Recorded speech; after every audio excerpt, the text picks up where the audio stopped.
Aaron Beck originally began as a psychoanalyst, but he started discovering that there were some limitations to understanding depression the way the psychoanalyst viewed it.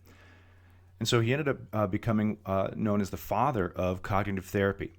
And if you ever take a look at the various therapies, the talk therapies that are in use, whether it's Rogers or Ellis or anybody else, virtually every one of them has been influenced in some way, shape, or form by Aaron Beck and the work that he did with early cognitive therapy. And so his focus with his therapy was treatment of clinical depression. And so because he's a cognitive therapist, he thought the thought process and the way we view the world is going to be a key aspect to understanding depression. Now, he developed self-report measures for both depression and anxiety, including the Beck Depression Inventory, the Hopelessness Scale, the Scale for Suicidal Ideation, the Anxiety Inventory, and the Beck Youth Inventories.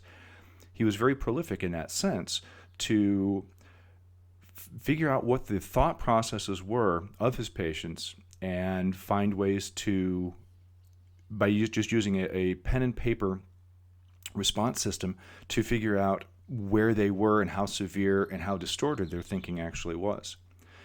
And so for him, the bad thoughts in depression were those thoughts that were automatic, that just occurred without any kind of pondering going on.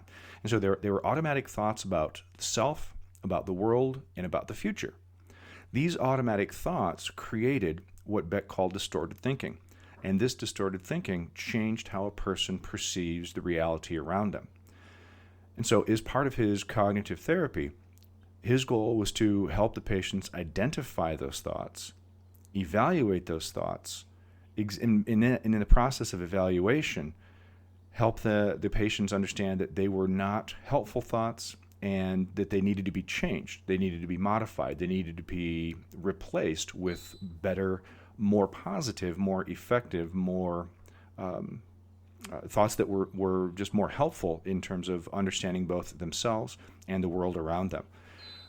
The basic idea of one's attitude is a guide to understanding the world in a more effective way is a huge aspect of what Beck was talking about. Attitude is key. Attitude is everything.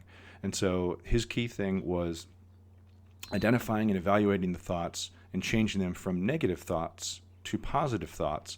But he did this in a very structured way.